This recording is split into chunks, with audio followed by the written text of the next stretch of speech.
In 2150, humanity learned the Earth's magnetosphere would collapse sometime in the next half-century, eliminating all life on the planet. Decisive action was required, but the secure transport of an entire civilization would demand a new kind of cooperation, a new kind of courage, and a new kind of union. Thus, in 2159, the United Colonies were formed to make that journey possible. Just 1 year later, the Galileo, the first of many colony ships, touched down here on Jemison, beginning a new era of human history, the age of the United Colonies. The effort and planning it must have taken to evacuate literally the entire planet. Can you imagine? The logistics alone must have been mind-boggling.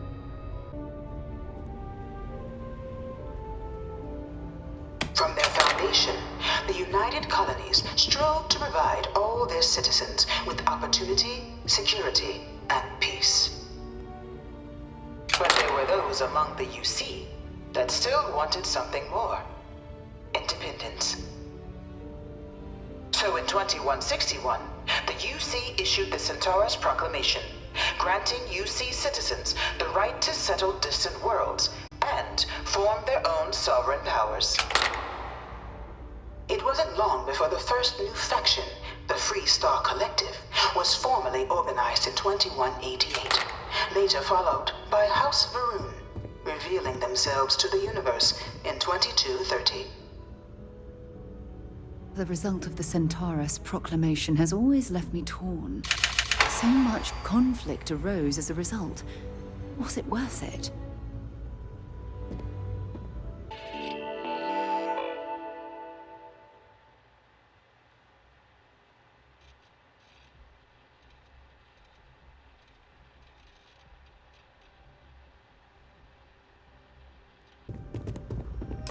Beginning in 2240, House Varun forces declared all-out war on the rest of human civilization, initiating the Serpent's Crusade. Over the next 23 years, thousands of Freestar, UC, and independent souls were killed by agents of House Varun in the name of their Serpent God. It was only with the death of their founder in 2263 and the succession of his heir Jarek that House Varun finally sued for peace. There remains, however, select members of House Varun who refuse to recognize the cessation of hostilities their leaders established. Even after House Varun's mysterious disappearance, these zealots remain a threat to all who encounter them. Their pacification, a goal of all space. Of the many conflicts between the galaxy's factions, none was more brutal than the recent colony war between the UC and the Freestar Collective.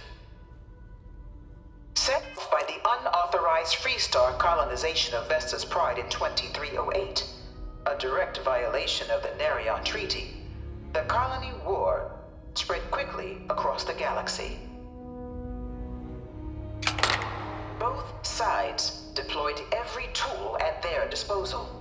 Armadas of warships, mechanized combat platforms, or mechs, even bioengineered alien creatures, the infamous UC xeno-weapons. It was only in 2311 at the Battle of Cheyenne that the scales finally tipped. The Freestar Collective, utilizing their civilian fleet as a human shield, successfully crippled the superior United Colonies Navy. After their shocking victory against the galaxy's greatest navy, the Freestar Collective offered terms of peace, which the colonies, out of an interest in staving off any further human costs, accepted. The galaxy has been rebuilding ever since. The Colony War was a horrible conflict that irreparably wounded the settled systems. There were times I felt that it would never end.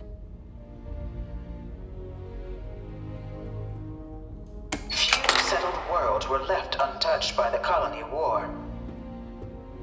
But nowhere could the viciousness of modern warfare be seen more clearly than on the Freestar planet of Nira.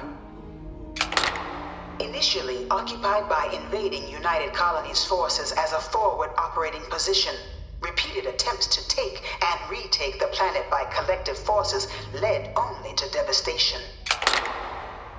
Swaths of the world were transformed into scorched husks, a nightmarish testament to the depths of human ingenuity and human cruelty. And today, Nira remains a continuing reminder to the horrors of unfettered war.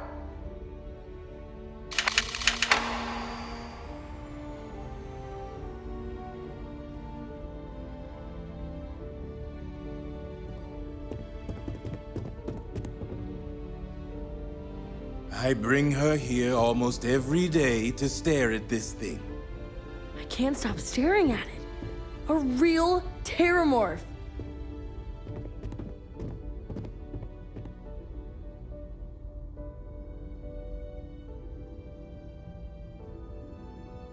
In the midst of the Colony War, a different kind of tragedy struck the UC city of Londinian.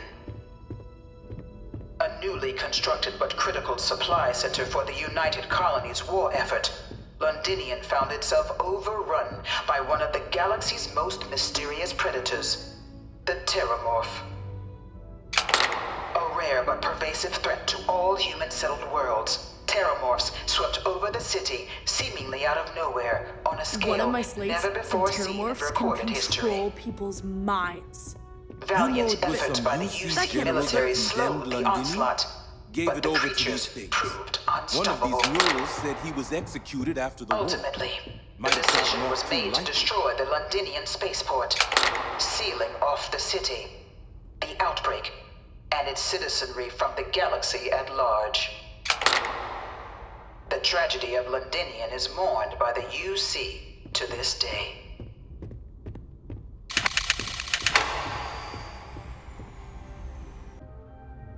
After the devastation wrought by the Colony War, the UC and the Freestar Collective came together to ratify a treaty that became known as the Armistice. Both sides agreed to a vast reduction in standing forces, and that xeno-weapons and mech warfare would be outlawed. All related research was sealed away, accessible only in cases of dire emergency. But the Collective had another demand, that the active commanders of the UC military stand trial for their actions. The United Colonies, in the interest of peace and galactic security, agreed. In 2311, 3 United Colonies senior officers were found guilty.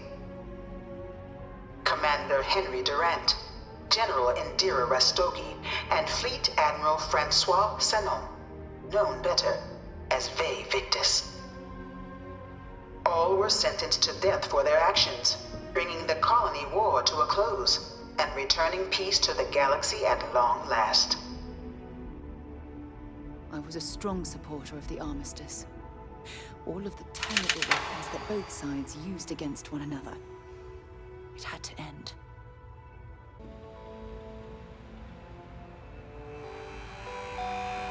It was into this new world that the Vanguard was born. An official branch of the UC Navy, the Vanguard is the United Colonies Volunteer Fleet, serving a myriad of security, logistical, and reconnaissance roles. And after a sufficient length of service, UC citizenship is guaranteed to every Vanguard member. Open to all captains, regardless of origin, the Vanguard is leading the charge to protect and support the citizens of the United Colonies, wherever in the galaxy they may be.